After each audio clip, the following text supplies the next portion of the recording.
Assalamualaikum warahmatullahi wabarakatuh. Perkenalkan, nama saya Wasis Prasetyo, NPM 1851010416. Saya dari jurusan Ekonomi Syariah, Fakultas Ekonomi dan Bisnis Islam, dengan kelompok KKN nomor urut 257 dengan DPL Ibu Yulista Devi, SE, MS, AK. Di sini saya akan menjelaskan tata cara gimana cara mudah untuk melawan COVID-19 atau coronavirus. Oke, simak video saya sebagai berikut. Simak dengan teliti, jangan sampai ada yang terlewatkan supaya Anda paham gimana caranya terhindar dari coronavirus atau COVID-19.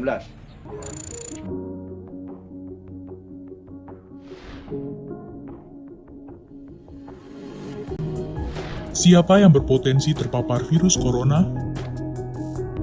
Orang yang memiliki riwayat perjalanan 14 hari yang lalu ke negara dengan transmisi lokal COVID-19 atau merasa pernah kontak dengan pasien terkonfirmasi positif COVID-19. Apa yang perlu dilakukan jika memenuhi dua kondisi tersebut? Bila Anda merasa sehat, maka dianjurkan untuk melakukan karantina diri di rumah selama 14 hari sambil memonitor kondisi tubuh.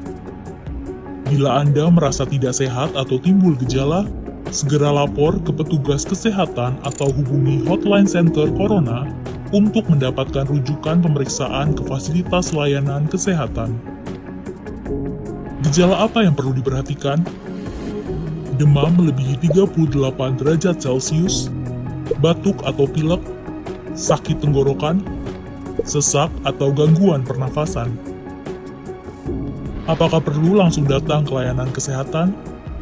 Apabila gejalanya ringan, utamakan menghubungi hotline center Corona atau rumah sakit rujukan terdekat untuk mendapatkan informasi mengenai langkah selanjutnya.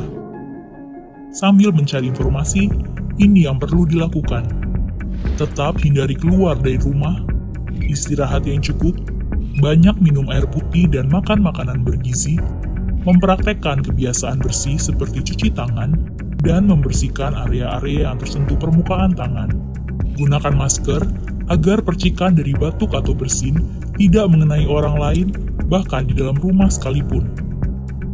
Kapan harus mencari bantuan medis tambahan?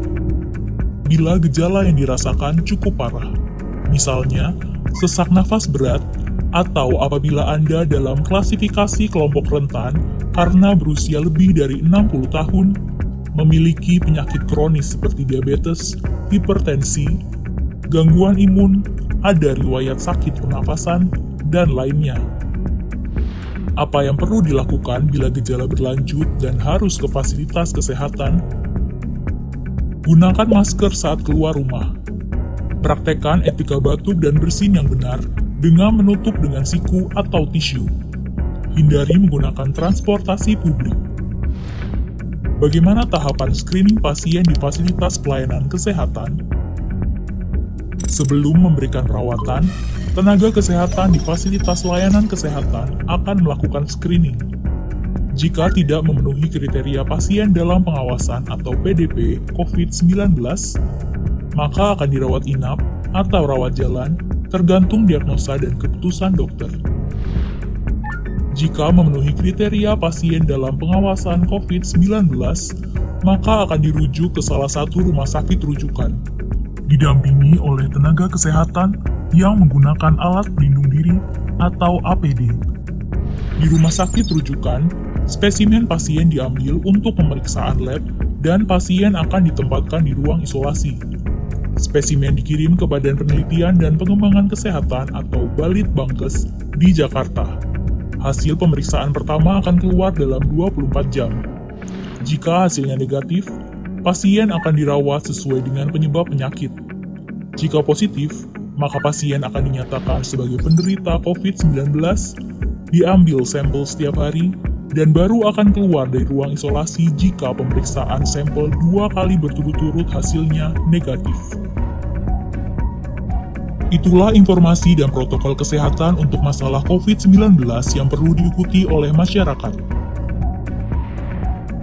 Sakit akibat virus corona dapat disembuhkan. Namun begitu, lebih baik mencegah dan tidak menularkan kepada mereka yang lebih rentan. Sekianlah tadi video yang telah saya buat. Bila ada kurang lebihnya saya mohon maaf. Semoga dapat diterapkan di rumah. Tetap jaga kesehatan, jaga prokes, hindari kerumunan. Oke, kurang lebihnya saya mohon maaf. Saya akhiri. Wassalamualaikum warahmatullahi wabarakatuh.